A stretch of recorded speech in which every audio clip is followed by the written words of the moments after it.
दोस्तों सबको राम राम। रुपए रूट्स चैनल पे आपका स्वागत है।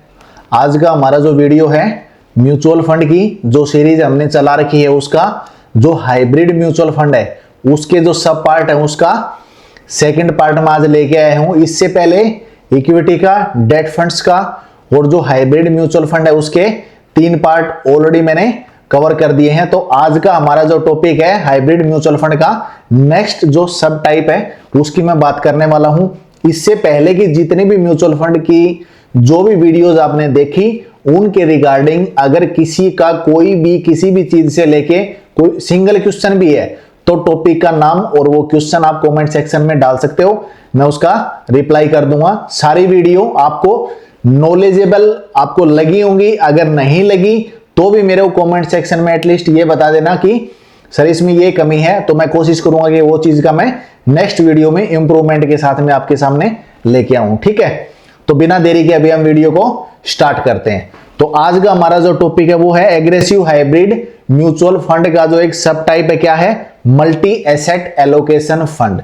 आज मैं उसकी बात करने वाला हूं। ठीक है, इसके अंदर मल्टी एसेट एलोकेशन जो म्यूचुअल फंड होता है इसके अंदर क्या होता है, कुछ इन्वेस्टर या कुछ हमारे दोस्त क्या करते हैं, वो चाहते हैं कि मैं एक ऐसे प्लेटफॉर्म पे इन्वेस्ट करूं जहां मेरा पैसा इक्विटी में भी लगे, मतलब स्टॉक मार्केट में भी लगे, डेट फंड्स मतलब आपका बॉन्ड्स के अंदर, गवर्नमेंट बॉन्ड्स के अंदर, या जो कॉमर्शियल जो प्राइवेट कंपनियां होती है, गवर्नमेंट कंपनियां होती है, उनके जो बॉन्ड इश्यू होते हैं उनके अंदर भी आपका इन्वेस्टमेंट हो, या आपका सोना चांदी, ठीक है, कमोडिटी के अंदर भी आपका इन्वेस्टमेंट हो। तो कुछ लोग एक ऐसा प्लेटफॉर्म या ऐसा म्यूचुअल फंड सर्च करना चाहते हैं या इन्वेस्ट करने का सोचते हैं कि ऐसा एक म्यूचुअल फंड मिल जाए जिसमें हम पैसा लगा दें, जहां तीनों सेक्टर के अंदर पैसा लगता हो, मतलब तीनों प्लेटफॉर्म पे आपका इन्वेस्टमेंट होता हो, डेट फंड में भी, इक्विटी के अंदर भी और कमोडिटी के अंदर भी।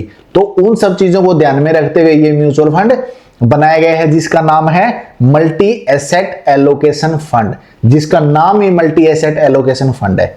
ठीक है, तो इसके अंदर क्या होगा, आप अपना कोई भी इन्वेस्टमेंट करोगे तो वो इन्वेस्टमेंट आपका तीनों कैटेगरी के अंदर लगेगा, इक्विटी में भी लगेगा, डेट में भी लगेगा और कमोडिटी में भी लगेगा। यहां आपका गोल्ड में पैसा इन्वेस्ट हो रहा है जो कि कमोडिटी का एक पार्ट है। ठीक है, कम से कम इनके अंदर आपका 10% इन्वेस्टमेंट तो होगा ही होगा सबके अंदर मिला के। ठीक है, सबका 10% आपका टोटल का इन्वेस्टमेंट इसमें होना ही होना है। ठीक है, इसके अंदर एक चीज और मैं ऐड करता हूं, इन तीनों जगह तीनों प्लेटफॉर्म पे आपका पैसा लगने के साथ साथ में आपका किसके अंदर भी पैसा लग सकता है, रियल एस्टेट के अंदर भी आपका पैसा यहां पे इन्वेस्टमेंट है इस म्यूचुअल फंड के थ्रू होता है। ठीक है, तो परसेंटेज का इसके अंदर मिनिमम का जो क्राइटेरिया सेबी के द्वारा हर एक कैटेगरी के अंदर कम से कम मिनिमम 10% का आपका इन्वेस्टमेंट होगा। टोटल आपकी अगर कोई इन्वेस्टमेंट अमाउंट है उसका 10% इक्विटी, 10% गोल्ड, 10% डेट फंड में आपका इन्वेस्टमेंट जाना ही जाना है। उसके अलावा जहां म्यूचुअल फंड का जो फंड मैनेजर होता है उसको परफेक्ट अच्छा रिटर्न और बहुत अच्छी जगह इन्वेस्टमेंट करने का जहां भी अपॉर्चुनिटी मिलेगी वो आपका पैसा वहां पे इन्वेस्टमेंट करेगा ताकि आपको बेटर से बेटर रिटर्न वो कमा के दे सके। ठीक है, तो इसके अंदर क्या होगा, इन्वेस्टमेंट आपका प्लेटफॉर्म मैंने आपको बता दिए, गोल्ड, इक्विटी, डेट फंड्स और आपका रियल एस्टेट के अंदर यह इन्वेस्टमेंट होने वाला है। इसका जो बेंचमार्क इंडेक्स होगा वो है Nifty 500 TRI, total return index होता है इसका मतलब। ठीक है, ये आपका बेंचमार्क इंडेक्स है जिससे आप कंपेयर करके, जिसके रिटर्न से कंपेयर करके आप म्यूचुअल फंड का जो रिटर्न है वो निकाल सकते हो, देख सकते हो, कैलकुलेशन करके देख सकते हो। एक साल के अंदर आपको उसका रिटर्न देखना है CAGR से। CAGR का कैलकुलेटर आजकल यूट्यूब के ऊपर अपना गूगल के ऊपर है, वहां पे आप सर्च मार के वो निकाल सकते हो। ठीक है, CAGR मतलब कंपाउंड एनुअल ग्रोथ रेट से आप उसका रिटर्न निकाल सकते हो बेंचमार्क से कंपेयर करके। किसका रिटर्न, म्यूचुअल फंड का रिटर्न। ठीक है, और इसका अब मैं एक साल के अंदर कितना रिटर्न मिला है, ये जो मैंने हाइब्रिड म्यूचुअल फंड की यहां पे बात की है, हाइब्रिड म्यूचुअल फंड के अंदर ऐसे कौन से म्यूचुअल फंड है, इनके जो सब टाइप है उन सब टाइप के ऐसे कौन से म्यूचुअल फंड है जिन्होंने कुल मिला के अच्छा रिटर्न दिया है, कितना रिटर्न दिया है। फिलहाल मैं इसका 2-3 आपको एग्जांपल दिखाता हूं, आगे इसका मोर एग्जांपल आपको और दिखाऊंगा मैं, ताकि जो डिटेल है वो आपको काफी ज्यादा डीपली और आपकी क्लियर हो जाए। जैसे कि ये मल्टी एसेट एलोकेशन फंड है, अभी जो जिसकी मैं बात कर रहा हूं इसमें 16.89% का एक एवरेज रिटर्न रहा है पिछले एक साल का। और फंड का नाम क्या है? WOC multi asset allocation fund. अगला क्या है? DSP multi asset allocation fund. इसका जो रिटर्न रहा है 13.09%। ठीक है, किसके अंदर? तीनों फॉर्मेट के अंदर आपका पैसा लगेगा। उसके बाद ये जो रिटर्न निकल के आया है, जो बेटर रिटर्न लेके आया है, कौन सा म्यूचुअल फंड जो रिटर्न लेके आया है, कौन सा म्यूचुअल फंड ने अच्छा रिटर्न कमा के दिया है, उस म्यूचुअल फंड की लिस्ट है। इससे अगला है ICICI prudential multi asset funds. ठीक है, इन्होंने रिटर्न दिया है 9.60%। इसके बाद कैनरा रोबेको, इसने जो एग्रेसिव हाइब्रिड म्यूचुअल फंड था, इससे पहले वाली वीडियो के अंदर आप उसको डिटेल से जान लेना। ठीक है, डिटेल से देख लेना, समझ लेना। उसके बाद आपको उसका मतलब समझ में आने के बाद में जब आप रिटर्न देखोगे तो चीजें आपको क्लियरली समझ में आ जाएंगी। ठीक है, इन्होंने रिटर्न कमा के दिया 18.25%। ठीक है, और Mirae asset hybrid equity funds ने कितना कमा के दिया?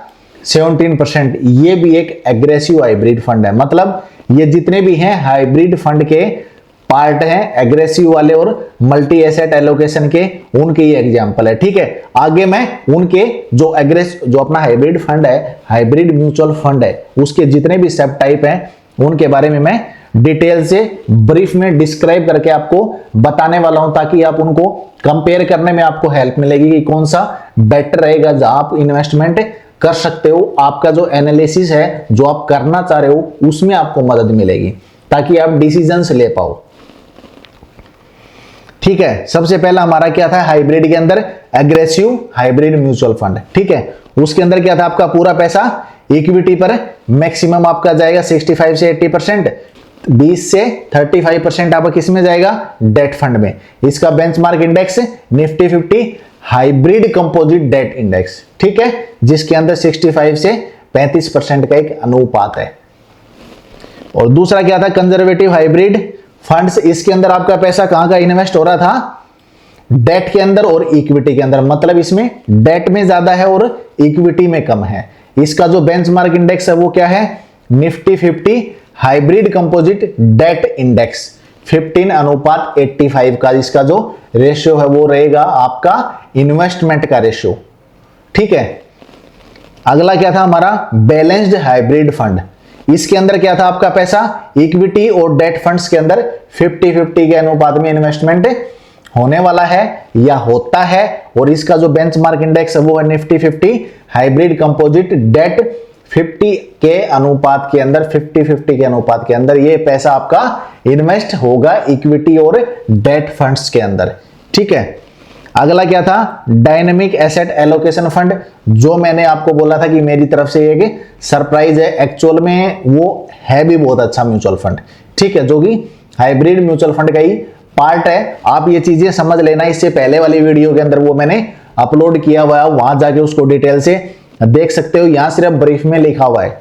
ठीक है, तो यहां पे आपका 0 से 100% तक इक्विटी और 0 से 100% तक डेट फंड, मतलब जहां उस फंड मैनेजर को कंफर्ट लगेगा, जगह, सिचुएशन और पोजीशन के हिसाब से वो वहां पे पैसा इन्वेस्ट करेगा। क्यों इन्वेस्ट कर रहा है पूरा, कभी उसमें कभी उसमें, अगर ये चीज आपको जानना है तो प्लीज पहले वाली वीडियो पे बैक जाओ, उस वीडियो को डिटेल से डिस्क्रिप्शन विद एग्जांपल मैंने दे रखा है, वहां आपको समझ लो, ताकि ये यहां पे आपको समझ में आ जाए। ठीक है, इसका जो बेंचमार्क इंडेक्स है वो है Nifty 50 hybrid composite debt 50:50 index. ठीक है, ये हमारा इसका बेंचमार्क है। अगला क्या है? Multi asset allocation fund. जैसे कि नाम से ही आपको पता लग रहा है, इसी वीडियो में ये मैंने कवर किया हुआ है, जो कि नाम लेते ही आपको पता लग गया होगा।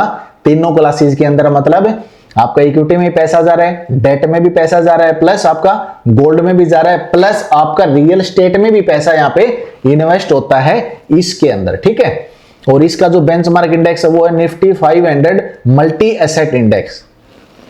तो अगला था आर्बिट्रेज फंड। ये मैंने इसके अंदर कवर नहीं किया क्योंकि टॉपिक छोटा सा था। मैं सोचा लास्ट में इसको डिस्क्रिप्शन के अंदर समझा दूंगा, जहां पे आपको चीजें समझ में आ जाएंगी। तो आर्बिट्रेज जो फंड होता है वो क्या होता है? ये मार्केट के अंदर उसकी कीमतों का फायदा उठाकर मुनाफा कमाते हैं। जैसे एक ही स्टॉक में कैश मार्केट में खरीदना और डेरिवेटिव मार्केट में बेचना। यहां ये चीज आपको समझ में आ गई होगी कि जो आर्बिट्रेज म्यूचुअल फंड है वो क्या करता है, आपका पैसा इन्वेस्टमेंट कहां करता है, मार्केट के अंदर, इक्विटी के अंदर, स्टॉक्स के अंदर। किसमें करता है, अगर वो इन्वेस्टमेंट करता है क्या है, कैश में मार्केट के अंदर वो बाइंग करेगा और डेरिवेटिव मार्केट के अंदर वो उसको सेल आउट कर देगा। ठीक है, ये इसका प्रोसेस होता है और यही इसका प्लेटफॉर्म पे होता है, जिस प्लेटफॉर्म के ऊपर ये कैश में बाइंग करके डेरिवेटिव के अंदर उसको सेल आउट कर देता है। इसमें 65% या उससे ज्यादा इक्विटी के अंदर इन्वेस्टमेंट आपका ये वाला आर्बिट्रेज म्यूचुअल फंड करता है। इसका जो बेंचमार्क इंडेक्स है वो है Nifty 50 arbitrage index. Arbitrage index का मतलब आपको समझ में आ गया होगा ना, कैश में आपको बाइंग करेगा और डेरिवेटिव में सेलिंग करेगा। इक्विटी के अंदर ये आपका इन्वेस्टमेंट का टोटल 65% पैसा डालने वाला है, बाकी अपने कंफर्ट जोन के हिसाब से मैक्सिमम रिटर्न लेने का जो भी प्रोसेस के हिसाब से इसको सही लगता है वहां पे आपका इन्वेस्टमेंट होता है। आपको अगर इसका रिटर्न का कैलकुलेशन करना है तो निफ्टी 50 आर्बिट्रेज इंडेक्स का जो बेंचमार्क है, ये इस नाम से जो बेंचमार्क है इस म्यूचुअल फंड का, उसका आप रिटर्न देख लो, म्यूचुअल फंड का रिटर्न देख लो, कंपेयर कर लो, बहुत बढ़िया रिटर्न दे रहा है, कंटिन्यू करो। अगर एवरेज रिटर्न दे रहा है या एकदम ही कम रिटर्न दे रहा है तो उसको आप चेंज कर सकते हो, क्योंकि किसी भी म्यूचुअल फंड का कोई भी पार्ट है उसको बेचने वाली हजारों कंपनियां हैं, तो डिपेंड करता है फंड मैनेजर और उसकी टीम के ऊपर कि कौन कितना अच्छा एनालिसिस करके कितना सीरियसली आपके पैसे को इन्वेस्टमेंट कर रहा है और कितना सीरियसली आपको रिटर्न कमा के दे रहा है। तो ये चीजें आपको हमेशा कैलकुलेशन ईयरली CAGR से करते रहना है, ताकि आप अपने पैसे को मेहनत से कमाए हुए पैसे को आप परफेक्टली आप उसको ट्रैक कर सको। ठीक है, और इसके बाद वाला क्या था, इक्विटी सेविंग्स फंड। इनके अंदर क्या होता है, रिस्क को कम करके आपकी इनकम को बढ़ाना है। इसमें इक्विटी डेट आर्बिट्रेज का मिश्रण है। अब पता लग गया, ये एक इसमें डिस्क्रिप्शन में है। आपके लिए एक और सरप्राइज मैंने रखा था, इक्विटी सेविंग्स फंड। ये वो म्यूचुअल फंड होते हैं जो आपका पैसा इक्विटी में भी लगाते हैं, डेट में भी लगाते हैं, प्लस इससे पहले जो मैं आर्बिट्रेज फंड की मैंने बात किया जहां आपका पैसा 65% इक्विटी मार्केट में लगने वाला है, वहां भी आपका इन्वेस्टमेंट होता है इक्विटी सेविंग्स फंड के तहत। ठीक है, अगर आप इस म्यूचुअल फंड में इन्वेस्ट करोगे तो आपके 3 प्लेटफॉर्म पे जाके पैसा इन्वेस्टमेंट होने वाला है। इसका जो बेंचमार्क इंडेक्स है वो क्या है, निफ्टी 50 इक्विटी सेविंग इंडेक्स। समझ आ गया आपको, जो इक्विटी में पैसा लगेगा किस में लगेगा, निफ्टी 50 के अंदर।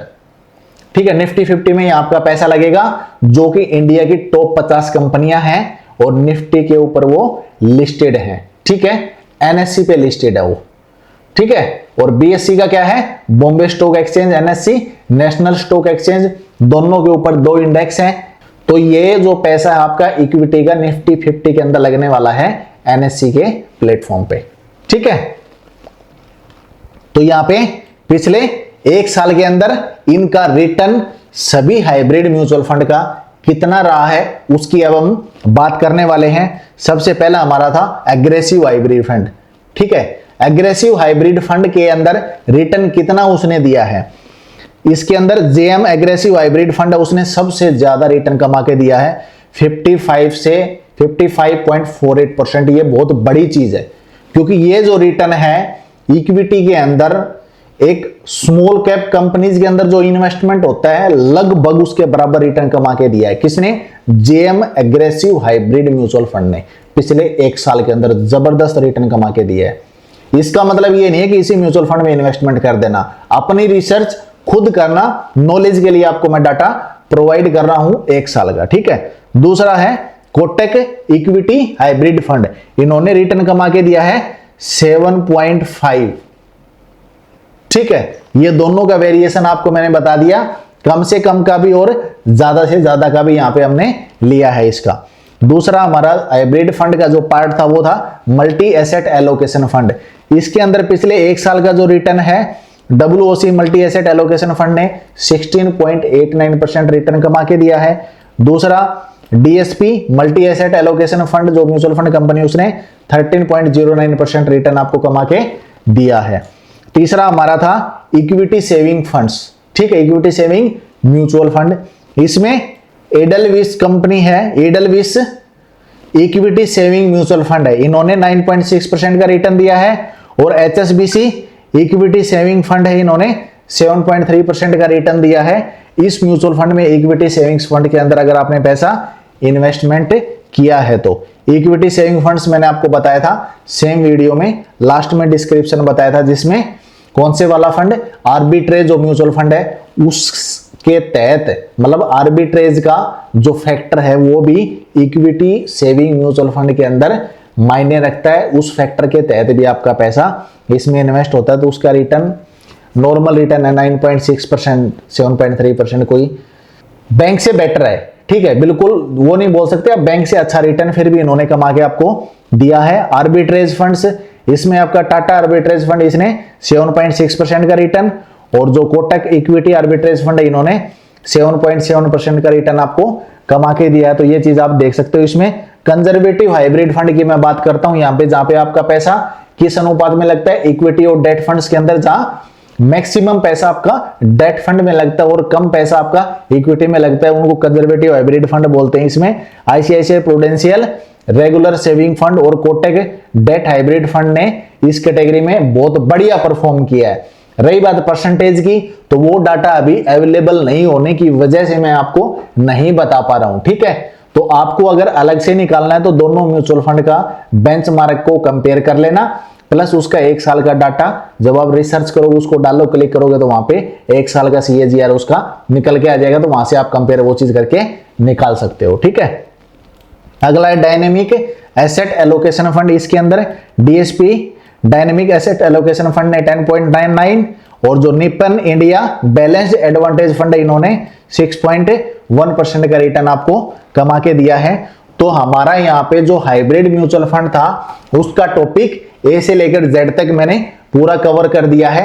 यहां मैंने म्यूचुअल फंड के 3 मेन पार्ट, इक्विटी, डेट और हाइब्रिड म्यूचुअल फंड के मैंने कवर कर दिए हैं। इसके बाद के जो रिमेनिंग पार्ट है उनके बारे में भी मैं ऐसे ही रूटीन में वीडियो डालता रहूंगा। तो उम्मीद करता हूं कि पार्ट वाइज साथ साथ वीडियो अपलोड होने के, अगर आप डे पर डे अगर एक वीडियो भी देखोगे तो 2 से 3 वीक के अंदर आपको पूरा म्यूचुअल फंड समझ में आ जाएगा। और सबसे अच्छी चीज बताऊं, एक दिन में आप 3-3, 4-4, 5-5 वीडियो भी देख सकते हो, क्योंकि हर वीडियो मैंने 15 से 20 मिनट या 25 मिनट की बनाई है, ज्यादा लंबी नहीं बनाई, ताकि आपको बोरिंग ना लगे और कुछ डाटा अगर आप देखो, समझो कोई भी चीज को, तो आप उस चीज को लिख के रख सको, ठीक है। इसलिए मैंने छोटे छोटे पार्ट के अंदर ये वीडियोज डाली है, ठीक है। तो यहां आपको ये सारी चीजें कवर होगी। अगर आपको इसमें अगर थोड़ा सा भी मेरा एफर्ट आपको लगता है, यह वीडियो मैंने बनाई है, मैं आपको बहुत बेटर तरीके से समझा पाया हूं, तो आप इस वीडियो को, चैनल को लाइक करो, शेयर करो, सब्सक्राइब करो। इससे रिलेटेड कोई भी क्वेश्चन है कमेंट सेक्शन में आप वो चीज डाल सकते हो, मैं आपको उसका रिप्लाई कर दूंगा, ठीक है। और आपका कोई सजेशन है वो भी आप मुझे बता सकते हो। तो इसी के साथ आप सबको राम राम, जय हिंद, जय भारत।